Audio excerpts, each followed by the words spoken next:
questa.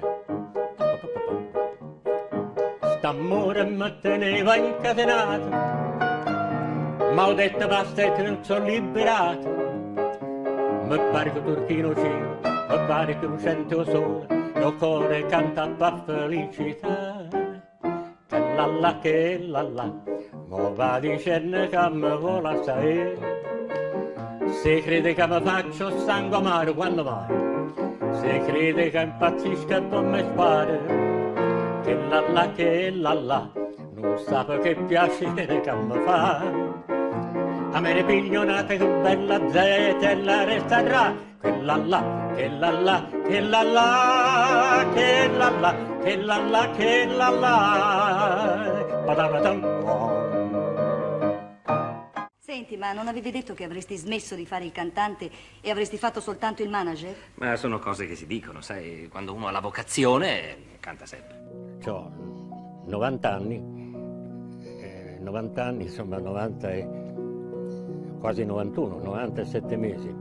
E quindi alla mia età si comincia a pensare quando verrà il mio momento, no? Perché nella prassi normale l'uomo italiano muore a 81 anni, cioè io dovrei essere già morto da 10 anni, invece grazie a Dio sono ancora qui e ho firmato un contratto per cantare nel Dubai, all'Expo Mondiale nel Dubai, che era un po', che sarà nel 2020, esattamente come l'Expo di Milano, dove ho cantato diverse canzoni, ho avuto successo e ho firmato il contratto per cantare la stessa cosa nel Dubai nel 2020, quindi sono costretto a vivere per almeno 3 anni e 7 mesi perché sennò mi fanno causa.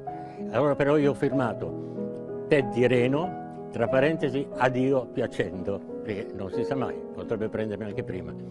Però io sia qui, sia quando sarò lassù, ricorderò tanto per sempre una persona che ultimamente mi ha dato una grande, grande soddisfazione.